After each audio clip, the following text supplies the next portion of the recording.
Good morning eight class. आज हमारा topic है सॉयल यानी मृदा।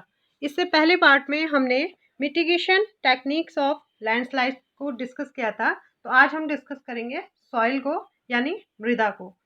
सॉइल यानी कि मिट्टी। The thin layer of greeny substance covering the surface of the earth is called soil. Greeny means हो गया आपका दानेदार, सरफेस मीन्स हो गया आपका सतह, और सॉइल मीन्स हो गई आपकी मृदा या मिट्टी। मीन्स जो हमारी अर्थ की सरफेस सतह में जो दानेदार सरफेस होता है उसे कहते हैं मिट्टी। तो आपके समझ में आ गया होगा कि मिट्टी क्या है। अब किस जगह पे कैसे लैंडफॉर्म्स हैं, यहाँ से पता चलता है कि वहां की मिट्टी कैसी होगी। पहाड़ों के आसपास की मिट्टी अलग होगी, समुद्र के आसपास की मिट्टी अलग होगी। इस तरह से जो लैंडफॉर्म्स होते हैं वो डिटरमाइन करते हैं कि उस जगह की मिट्टी कैसी होगी। Means landforms determine the types of soil. यही बात आती है कि जो लैंडफॉर्म्स होते हैं वही डिटरमाइन करते हैं कि उस जगह की, जिस जगह पर हम देख रहे हैं कि मिट्टी कैसी है, उस जगह की मिट्टी कैसी है। अब बात करते हैं मिट्टी होती क्या है और कैसे बनती है।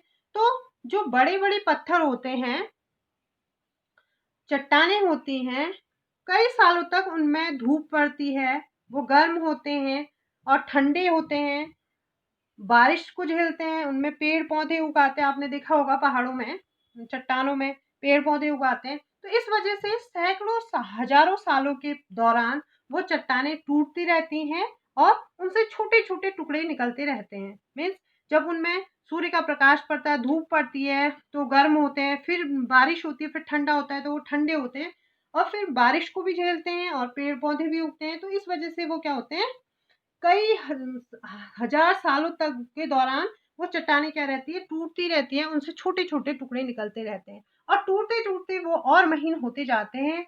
और इस लंबे टाइम में कई सालों सारे जानवर मरते हैं, न जाने कितने ही इंसान मरते हैं, आपने देखा है। और पेड़ पौधों की पत्तियां और कई हिस्से सब इस जमीन पर ही होते हैं।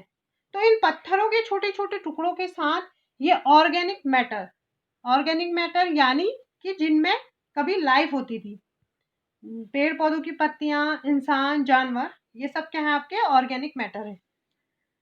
तो ये क्या होते हैं, सब एक साथ मिल जाते हैं। मीन्स इन पत्थरों के छोटे छोटे टुकड़ों के साथ ये ऑर्गेनिक भी मैटर भी मिलता है।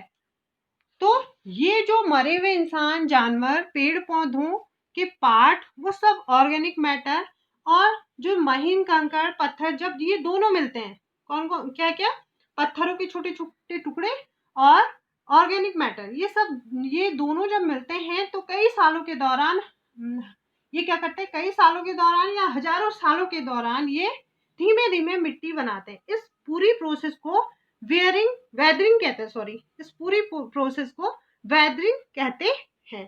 तो आपके समझ में आ गया होगा कि वेदरिंग क्या है। अब बात करते हैं वेदरिंग क्या है। वेदरिंग किसे कहते हैं?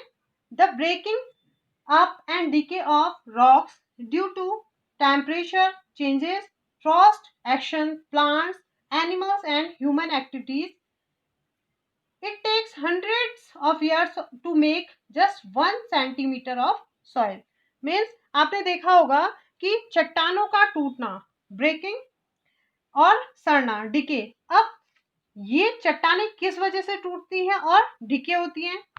ये टूटती हैं due to temperature change. Means temperature में चेंज के कारण, कभी गर्मी कभी ठंडा, पेड़ पौधों की वजह से, जानवरों की वजह से, इंसान की वजह से। मीन्स इंसान भी बहुत ज्यादा चट्टानों को तोड़ते हैं, इस वजह से सॉइल क्या होती है, बनती है। सिर्फ 1 सेंटीमीटर मिट्टी की परत बनाने के लिए सैकड़ों साल लग जाते हैं। तो आपके समझ में आ गया होगा कि जो ये मिट्टी है, इसकी सिर्फ 1 सेंटीमीटर परत बनाने में कई साल या सैकड़ों साल लग जाते हैं। अब बात करते हैं मिट्टी। मिट्टी किस किस चीज से बनती है? Soil is made up of organic matter, minerals and weathered rocks. This happens through the process of weathering. The right mix of minerals and organic matter make the soil fertile. Fertile means होता है उपजाऊ।